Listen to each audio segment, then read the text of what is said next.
This is the most incredibly difficult thing that is happening, and it's just, it makes me very sad. Today on the Morning Edition, uncertainty for some this morning as the Boys and Girls Clubs of Southcentral Alaska ends its programs for good. For those that rely heavily on the club's services, questions abound. We take a look at why and what paths lay ahead.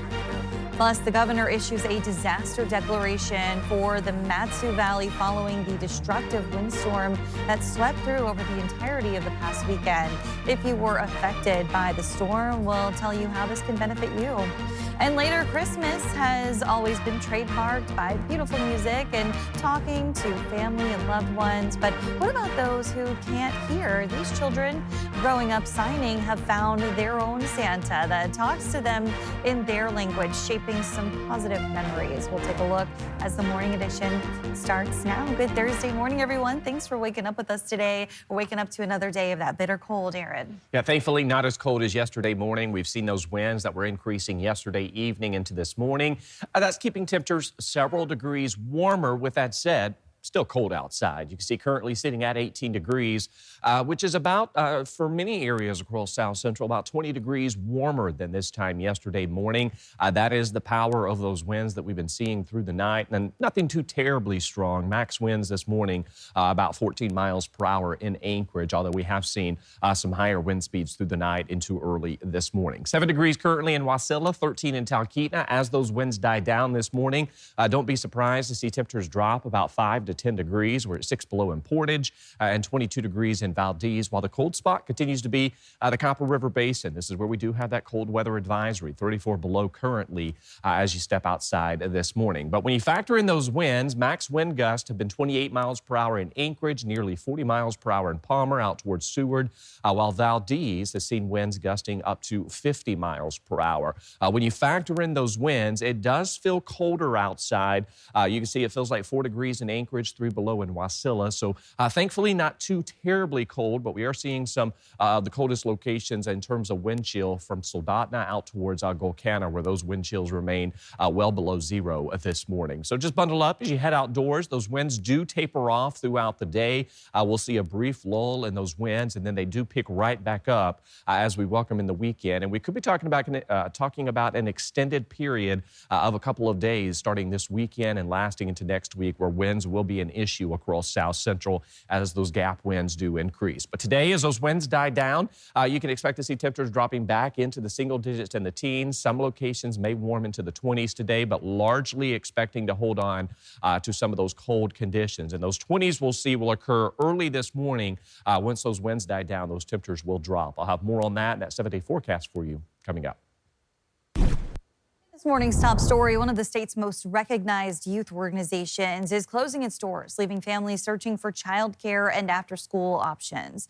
The Boys and Girls Clubs of Southcentral Alaska says years of financial strain have pushed the program to a breaking point. Joe Allgood spoke to the CEO to learn why it's come to this.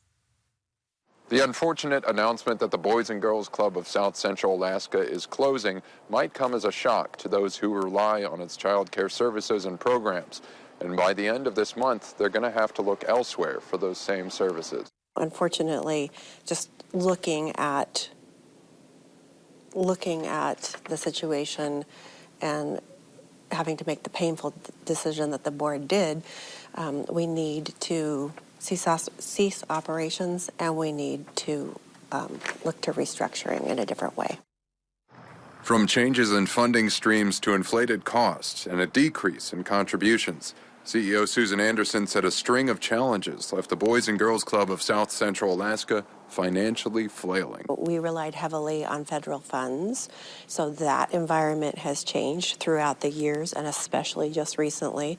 You know, the giving of individuals, that has changed over time, especially recently. You look at the cost of everything you were just talking about, it's only gone up. According to publicly available tax documents and ProPublica, the nonprofit ran a deficit 4 out of 5 years between 2019 and 2023. The last year totaling $3.5 million in the red. This is the most incredibly difficult thing that that is happening, and it's just it makes me very sad, and I feel for the families and the kids and our employees. In a child care landscape that is already limited. There's a shortage, and I think that we have talked about this. People have talked about this here in our state, at least for the last year and some, of how important child care is, and there's not enough of it. The last day for child care services at this location and Turnagain Elementary will be December 24th, and the last day of work for the staff at those locations will be December 26th. Joe Allgood, Alaska's news source. It's important to note that the Boys and Girls Clubs of the Kenai Peninsula is not affiliated with South Central and will not be ceasing operation. Kenai Peninsula has 7 clubhouses, including in Kasilof, Nikiski, Seward, and Soldotna. But the impact of these closures is being felt across the state. The Fairbanks Boys and Girls Club has already permanently closed its doors, leaving the borough to reallocate thousands of dollars in unspent grant money. James Menaker told the Health and Social Services Commission the club ended its contract in November and has no plans to reopen. The commission decided to divide the remaining $35,000 from a state grant equally among 9 other local agencies. Menaker says while the funds will be reallocated, the loss of services is hard to replace. There are a number of smaller organizations through schools or public organizations or extracurricular activity groups that have potential, but as of now, there's not a lot that seamlessly fits into the hole that's left by that organization in the community. Menaker notes the reallocated money must be spent by the end of June to avoid returning it to the state. The club is also returning opioid remediation funds, which will roll back into the borough's main fund.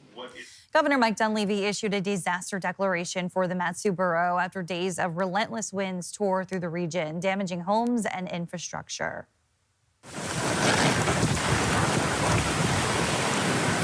It's been a mess.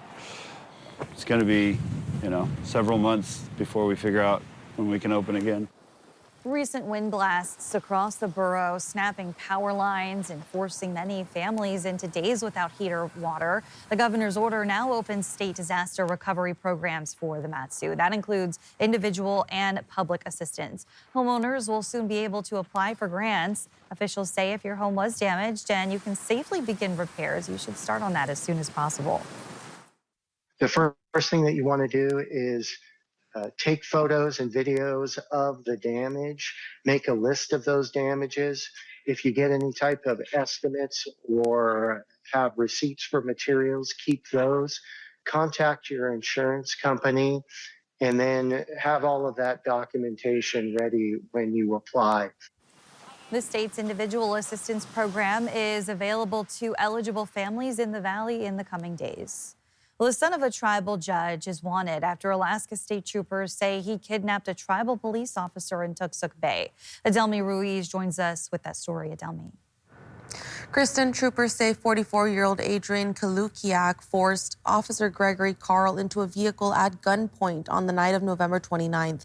The affidavit identifies Mary Kalukiak as a tribal judge and also reports Adrian pointed a semi-automatic pistol at Carl and revolver at Carl's brother before firing one of the guns twice. The report says that happened once on the road and once inside the home. The Alaska Department of Public Safety says a $25,000 arrest warrant was issued December 2nd. If you know anything, contact Alaska State Troopers. And a Fairbanks jury convicted 38-year-old Tessa Hillier of second-degree murder in the May shooting death of 58-year-old Raymond McPherson Jr. Prosecutors told jurors that Hillier admitted to her stepmother that she had killed someone, which led troopers to Whitefish Campground, where McPherson was found with multiple gunshot wounds and a .22 caliber pistol. The state also presented DNA evidence linking Hillier to the weapon. The defense argued she acted in self-defense, but the jury rejected that claim. Hillier faces between 15 and 99 years in prison. Sentencing is set for May of next year. Kristen. All right, thanks, Adelmi. We're learning more about the passing of Palmer Fire and Rescue Chief Chad Cameron. Cindy Rao, the chaplain for Palmer Fire, says he died from a cancerous brain tumor developed from toxins on the job throughout the years. She says Cameron's genuine care for his colleagues is what will always stand out to her. He not only deeply cared for his family and was incredibly proud of them, but he cared for his responders, and he took personal responsibility for making sure that they have everything they need, whether it be their equipment, their PPE, apparatus. He was hired as the Palmer Fire Chief in 2020. Cameron previously served as the last volunteer chief in Juneau and was assistant chief at Capital City Fire and Rescue.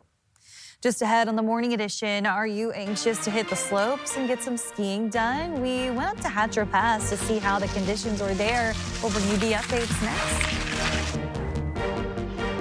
Still holding on to cold conditions across the state. We've got some breezy winds this morning with an additional round of some winds into the weekend. I'll have more on that. But first at sunrise, 10:04 in Anchorage, 8:36 in Juneau. We start gaining daylight in 11 days. I'll have your full forecast coming up next. Well, welcome back. Many areas continue to feel some of their coldest temperatures of the season. Here's a look at Fairbanks. Just a handful of hours ago with its sub-zero temperatures, and coming into work for us in South Central, at least for me today, Aaron, it said -1, which isn't is warm for Fairbanks, but for us that's pretty chilly. Yeah, we're going to continue to hold on to those cold conditions, and we're also going to be watching more winds that will build in across South Central. Now, still cold as you head into the interior, as well as the Yukon-Koyukuk region, where those temperatures are sitting anywhere from 30 to 40 below this morning. Meanwhile, as you head out towards the west coast and along the slope, those temperatures are breaking zero this morning. In fact, sitting near freezing or at freezing in Gamble, St. George, 34 degrees. That cold air locked in place, though, through the interior. What we've got ongoing across the state is our ridge of high pressure that remains locked in place over the Bering Sea region. Now, that will flatten briefly as we do watch our next incoming storm system, which is currently over Russia. That is riding around the northern edge of that ridge, building into the Chukchi Sea, and then going to sweep eastward right along the slope border as we welcome in the weekend. And that's going to drive some snow into portions of the interior through the Alaska range or through the Brooks Range, as well into areas of western Alaska. So there's that ridge of high pressure as you head through Bristol Bay, the Yukon-Koyukuk region. We've still got that persistent northerly flow that's driving in those colder conditions. But on the westward side of that ridge, winds are already shifting around out of the south-southwest, and that is driving in some warmer conditions. Nothing significantly warm, but we are beginning to see some of those temperatures about 15 degrees warmer for locations out west. You can see Gamble, Nome already warming. Even as you head out towards the slope, those temperatures are about 10 degrees warmer. So we will begin to tap into some of those warmer conditions for areas from western Alaska, the slope, and into the interior here over the next about 24 hours. And that comes as that area of low pressure rides over the northern periphery of that ridge. That somewhat flattens that ridge as it does allow for that area of low pressure to build northward into the Chukchi Sea. And that's going to drive some snow into the interior. That will keep a brief warming trend with us across southwest Alaska and into the interior as we close out this week. But then we're going to see the return to some of those colder conditions as we welcome in the weekend and on into next week. Now, notice those winds by this weekend in the upper levels of the atmosphere coming in out of the north as we've got that blocking pattern with us. That will lead to some increasing gap winds across South Central. So the valley, western parts of the Kenai, down towards Seward, Whittier, Valdez, Thompson Pass, we will see some increasing winds starting this weekend. The winds we've been dealing with this morning or through the overnight hours, those subside here over the next couple of hours. And then, of course, today is going to be largely on the quiet side. And then as we welcome in our Friday on into the evening hours and then carrying us into the weekend, we'll begin to see those gap winds increasing across western parts of the Kenai, through the Anchorage Bowl, and in the southern parts of the Mat-Su Valley. We could be talking about winds of 40 to 60 miles per hour through the valley, and we'll likely hold on to an extended period of some breezy winds across South Central. That AM commute, nothing significant to impact you this morning. Those temperatures sitting in the teens. That 7-day forecast. Expect cold weather to remain with us as we welcome in the weekend and next week, and then starting this weekend and then lasting through the first few days of next week. We could be talking about an extended stretch of some breezy winds across South Central, so something to keep note of, more so into the valley. While it won't be those high winds we did recently see, Kristen, we could be talking about winds up to 60 miles per hour. All right, thanks, Aaron. Winter adventure returns to Hatcher Pass as groomers and skiers are already out to create their first tracks in the new snow. Our Danny Tompkins shows us how conditions look and why many say this is the perfect place to kick off your winter adventures. We're here at Archangel Road Winter Trail, which was groomed for the first time this season, just this past week. And we've seen a lot of skiers today, despite the worrisome conditions driving up and the wind seen in the Matsu area this past week. I'm joined here with local skier Austin Elliott. How's it going today? Going great. I'm feeling stoked to be out here. Nice and cold today, but I warm up quick when I'm on my skis. So. Yeah, well, at least we've got the sun coming up over the mountains and little wind, so that's helping. Can you talk about the ski conditions? I was pretty worried coming up because there's not much snow down in the valley, but I was pleasantly surprised with the amount of snow we have up here. And the snow is not bad either. Awesome, well, that's great. What's your favorite part about winter skiing in Alaska? I would probably say the length of the winters. Being able to ski from like October to March is pretty awesome and gives you something to do outside in the dark, I guess. Oh yeah, especially long and dark, it can be difficult, but getting outside definitely helps. I know you're more of an expert than I am. Can you give advice to anyone trying to get into cross-country skiing this winter? Probably just work on your balance first. Find chill trails like this one. Just go flat and straight and you'll do good. Just put time and energy into it. So this trail is open for all levels. Snow machining is not allowed, but it's open for cross-country skiers and ready for people to come out and have some fun. Danny Tompkins, Alaska's news source. And remember, Hatcher Pass is an avalanche hazard area, and a $5 day use fee or annual parking pass is required at most trailheads. However, if skiing isn't quite your thing, you're single, and the cold weather has you desiring something warm and a connection, you may be in luck. On TV, Jace Bertrand has the scoop on a hit show looking for Anchorage locals and how you can get involved. This is insane! What it do, baby? A popular program is returning to Peacock, and this season, they're looking to the last frontier for recruits. I'm a more emotional type of guy, so I really don't care if I cry in front of you. Love Island USA producers say they want relatable, charismatic people from all walks of life, including those who may have never considered going on a dating show. I am, but not like fully gonna judge you. Based on the British show of the same name, the dating competition takes hopeful romantics to an island near Fiji, where they compete to find the one. Love Island became, I feel, popular in the U.S. like two summers ago. And that season is when Ariana Madix became the host. And my mom loves Ariana Madix. She was all hyped up for Ariana. And so, we watched it and we ended up, falling in love with the show. Luca Stella is a big fan who tried to parlay his love of the show into finding the real thing. I considered wanting to apply after this last season, season 7. I figured by the time the next season's airing, I'd be out of college.